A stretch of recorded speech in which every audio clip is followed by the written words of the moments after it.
السلام عليكم ورحمة الله تعالى وبركاته. اليوم سنتعرف على كلمة مهمة في اللهجة المغربية، وهي كاين. كاين تستعمل في تعابير كثيرة، وهي نطق المغربي لكلمة كائن، وتعني عادة موجود، حاضر، ولكن أيضا حادث. لاحظوا الأمثلة التالية: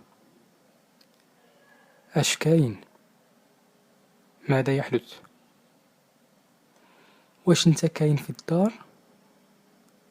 هل أنت موجود في المنزل؟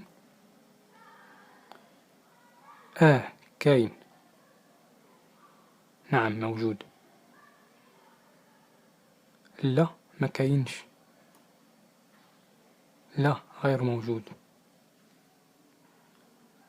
ملاحظة: كاين تجمع على كاينين، والمفرد المؤنث كاينة.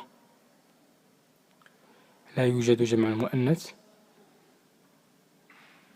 عند النفي يضاف حرف الشين لآخر الكلمة.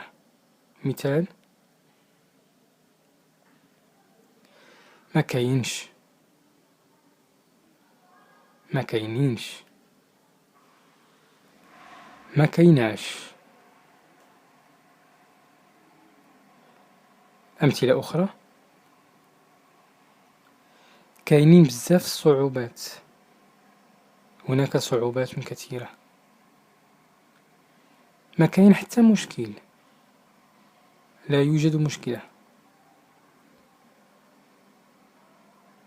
أتمنى أن تكونوا قد استفدتم من هذا الدرس، والسلام عليكم ورحمة الله تعالى وبركاته.